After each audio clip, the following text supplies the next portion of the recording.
The next speaker, Lamanef Portu, video statement. Les violations des droits de l'homme les plus répandues concernent depuis toujours les femmes. Et malheureusement, les nouvelles technologies sont devenues un accélérateur en la matière. Ces violations sont multiples, avec le développement de la maternité de substitution.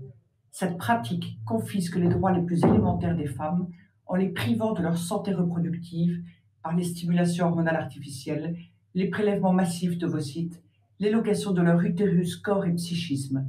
Ces violences faites aux femmes sont d'autant plus graves que ces mères porteuses sont systématiquement invisibilisées par les États.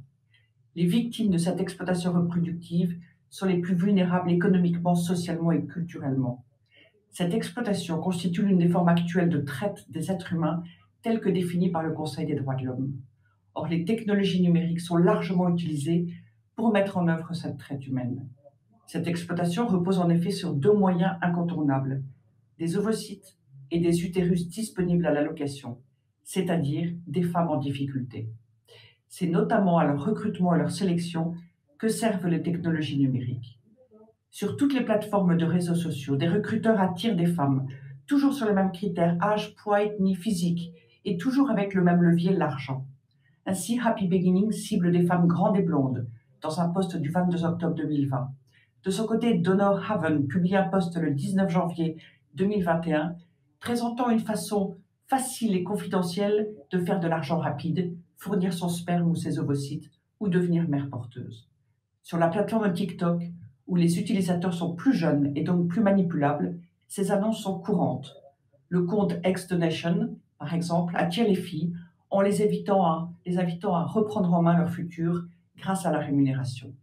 Les publications quotidiennes de ces plateformes attestent qu'elles sont complices de cette traite humaine, de sexisme et de racisme. Par ailleurs, les agences de GPA recrutent aussi leurs clients par ces moyens technologiques. Elles s'en servent même dans les États qui interdisent la gestation pour autrui sur leur territoire comme à l'étranger. Internet leur sert à piétiner les législations nationales avec la complicité des moteurs de recherche qui acceptent en outre de leur faire passer des publicités payantes. C'est ainsi le cas de Google en France ou encore au Danemark. Les agences Extraordinary Conceptions et Growing Family recrutent de cette manière leurs clients danois. Il est donc primordial que les États membres s'emparent de cette question afin que ces espaces redeviennent des outils d'émancipation, d'empowerment, d'éducation et de liberté pour les femmes. Dans le prolongement des engagements de Pékin, les Nations Unies ont fixé les objectifs de développement durable de l'agenda 2030.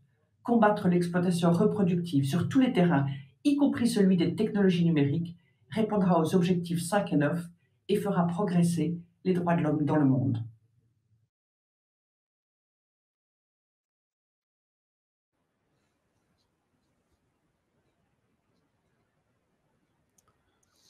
Thank you.